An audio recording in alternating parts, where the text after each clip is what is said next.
ನಾವು ಬಿಜೆಪಿ ಪಕ್ಷವನ್ನ ತೊರೆದು ಕಾಂಗ್ರೆಸ್ ಪಕ್ಷವನ್ನು ಇವತ್ತು ಸೇರ್ಪಡೆ ಆಗಿದ್ದೀವಿ. ಬಿಜೆಪಿಯನ್ನ ತೊರೆದು ಯಾಕೆ ಸೇರ್ಪಡೆ ಆಗಿದೀವಪ್ಪ ಅಂತಂದ್ರೆ ತಮ್ಗೆಲ್ಲರಿಗೂ ಬಂದಿರ್ತಕ್ಕಂಥ ವಿಚಾರ. ಈ ಭಾಗದ ಯಾವಾಗಲೂ ಹೇಳ್ತಿರ್ತಾರ, ನಾನು 2004ರಲ್ಲಿ ಚುನಾವಣೆ ಮಾಡಿ ಸ್ವತಂತ್ರ ಅಭ್ಯರ್ಥಿಯಾಗಿ ಕನ್ನಡನಾಡಿನಿಂದ ನಾನು ಗೆದ್ದೆ. ನೀನ್ ಗೆದ್ದಿಲ್ಲಪ್ಪ, ನಿನಗ ಆ ಜನ ಗೆದ್ಸಿದ್ರು. ಇವತ್ತ 2023ರ ಚುನಾವಣೆಯಲ್ಲಿ ಅದೇ ಜನರು ಯಾವ ಜಾತಿಯವರು ಓಟ್ ಹಾಕಿಲ್ಲ ಅಂತ ನೀನೇ ಹೇಳಕತ್ತಿ. ಅದನ್ನ ನೀನು ಅರ್ಥ ಮಾಡ್ಕೋಬೇಕಾಗ್ತದೆ ಮೊದಲು. ಇವತ್ತ ಅಲ್ಪಸಂಖ್ಯಾತರು ನನಗೆ ಓಟ್ ಹಾಕಿಲ್ಲ, ಒಂದು ಓಟ್ ಬಿದ್ದಿಲ್ಲ ನಿನಗೆ ಅಲ್ಪಸಂಖ್ಯಾತರು. ಹಾಲಮತ ಸಮಾಜದವ್ರು ಸಿದ್ದರಾಮಯ್ಯನವ್ರು ಓಟ್ ಹಾಕಿದ್ರಿ, ಹಾಲಮತ ಸಮಾಜದವ್ರು ಸಿದ್ದರಾಮಯ್ಯನವ್ರು ಓಟ್ ಹಾಕಿದ್ರಿ, ನನಗೆ ಓಟ್ ಹಾಕಲ್ಲ. 87,000 ಎಲ್ಲಿಂದ ಬಂದವಪ್ಪ? ಎಣ್ಣೆ ಹೊಡಿಗೇರಿ, ಮಾರ್ನಾಳ, ಅಲ್ಲಿ ಬೇರೆ ಇದಾರ?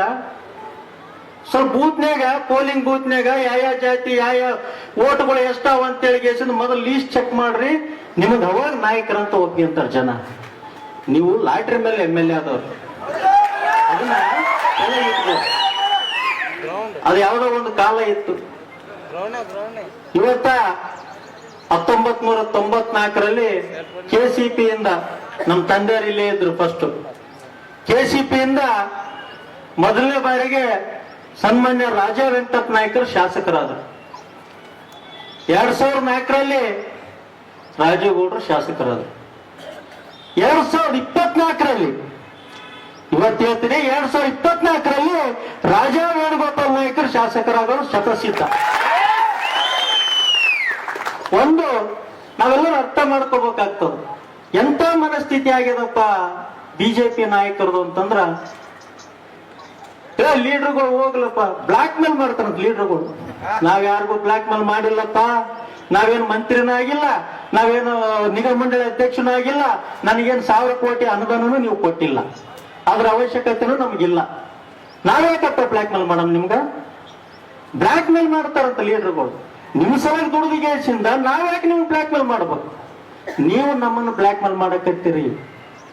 ನಿಮ್ಮ ಕಾರ್ಯಕರ್ತರ ಕಡೆಯಿಂದ ರಾತ್ರಿ ಫೋನ್ ಹಚ್ತೀರಿ, ಕುಡಿಸಿಗೆಸಿಂದ ಧಮಕಿ ಹಾಕ್ಸ್ತೀರಿ.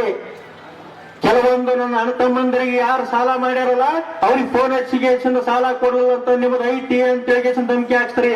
ಒಂದ್ ಹೇಳ್ತೀನಿ, ಇದನ್ನ ತಲೆಗೆ ಇಟ್ಕೊಡ್ರಿ. ನೀವು ಈ ತರ ರಾಜಕಾರಣ, ಚಿಲ್ಲರ್ ರಾಜಕಾರಣ ಮಾಡ್ಕೊಡ್ರಿ, ನಿಯತ್ ರಾಜಕಾರಣ ಮಾಡ್ರಿ. ಅವಾಗ ನಿಮಗೆ ಬಿಜೆಪಿ ಪಕ್ಷದಲ್ಲಿ ಅಭ್ಯರ್ಥಿ ಅಂತ ನಾವು ಒಪ್ಕೊಂತೀವಿ. ನೀನು ಬಿಜೆಪಿ ಪಕ್ಷದ ಅಭ್ಯರ್ಥಿ ಇದೆಯಲ್ಲ, ಕಾಂಗ್ರೆಸ್ ಅಭ್ಯರ್ಥಿ ಆದ್ರೆ ನೀ ಎದುರಾಳಿಯಾಗಿ ನಿಂತಿದಿ, ನಾವು ಚುನಾವಣೆ ಮಾಡ್ತೀವಿ. ನಿಮ್ಮಲ್ಲಿರ್ತಕ್ಕಂಥ ಕಾರ್ಯಕರ್ತರು ನೀವು ಚುನಾವಣೆ ಮಾಡ್ರಿ, ನಿಯತ್ತಾಗಿ ರಾಜಕಾರಣ ಮಾಡಿ. ಇವತ್ತ ರಂಗನಗೌಡ ಪಾಟೀಲ್ ಹೊಂಟನಪ್ಪ ಕಾಂಗ್ರೆಸ್ಸಿಗೆ. ಯಾಕೆ ಹೊಂಟ್ರಂತ ನೀವು ವಿಚಾರ ಮಾಡಿದೆ? ಯಾಕೆ ಹೊಂಟಾರಂತ ವಿಚಾರ ಮಾಡಿದೆ? ಬರ ಹೊಂಟಾರ ಅಂತ ಹೇಳ್ತಿದ್ವಿ. ಅವ್ರಿಗೆ ಏನೋ ಆಗಿತ್ತು, ಅದಾಗಿತ್ತು, ಇದಾಗಿತ್ತು ಕತೆ ಹೇಳ್ತಿದ್ವಿ. ಯಾಕೆ ನೀನು ಬಿಟ್ಟು ಹೊಂಟ್ರು? ನೀನೇನ್ ತಪ್ಪು ಮಾಡಿದಿ?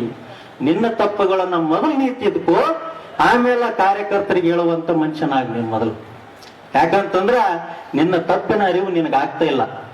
ಇವತ್ತ ನೀ ರಾಜ್ಯ ಮಟ್ಟದ ನಾಯಕನಾಗಿರ್ಬೋದು, ಆದ್ರ ಸುರಪುರ ಕ್ಷೇತ್ರದಲ್ಲಿ ಜನರ ಮನಸ್ಸಿನಲ್ಲಿ ನೀನು ಉಳಿದಿಲ್ಲ. ಅದನ್ನ ತಲೆಯಲ್ಲಿ ಇಟ್ಕೋ. ಇವತ್ತ ರಾಜಾ ವೆಂಕಟಪ್ಪ ನಾಯ್ಕರು ರಾತ್ರಿ 12ಕ್ಕೆ ಬಂದ್ರು, ರಾತ್ರಿ 12ಕ್ಕೆ ಫೋನ್ ಮಾಡಿದ್ರು, ರಾಜಾ ವೆಂಕಟಪ್ಪ ನಾಯ್ಕರು ಫೋನ್ ರಿಸೀವ್ ಮಾಡ್ತಾರ ಅಂತ ಹೇಳಿ ಕಾರ್ಯಕರ್ತರು ಹೇಳ್ತಿದ್ರು. ಆದ್ರ ಇವತ್ತ ಅವ್ರ ಮಕ್ಕಳಾಗಿರ್ತಕ್ಕಂಥ ರಾಜಾ ವೇಣುಗೋಪಾಲ್ ನಾಯ್ಕರು, ರಾಜಾ ಕುಮಾರ್ ನಾಯ್ಕರು, ರಾಜಾ ಸುಶಾಂತ್ ನಾಯ್ಕರು, ರಾಜಾ ಸಂತೋಷ್ ನಾಯ್ಕರು, ರಾಜಾ ವಿಜಯ್ ಕುಮಾರ್ ನಾಯ್ಕರು, ಪಂಚ ಪಾಂಡವರನ್ನ ಇವತ್ತು ವೆಂಕಟಪ್ಪ ನಾಯ್ಕರು ನಿಮ್ಮ ಸೇವೆಗೆ ಬಿಟ್ಟು ಹೋಗ್ಯಾರ. ಪಂಚ ಪಾಂಡವರನ್ನ ನಿಮ್ಮ ಸೇವೆಗೆ ಬಿಟ್ಟು ಹೋಗ್ಯಾರ. ಆ ಧರ್ಮರಾಯನ ಗದ್ದಿಗೆಯನ್ನು ರಾಜಾ ವೇಣುಗೋಪಾಲ್ ನಾಯ್ಕರಿಗೆ ನಾವೆಲ್ಲ ಒದಗಿಸ್ಬೇಕಂತ ಹೇಳಿ ನಾನು ಹೇಳಕ್ಕೆ ಇಷ್ಟಪಡ್ತೀನಿ. ಇವತ್ತ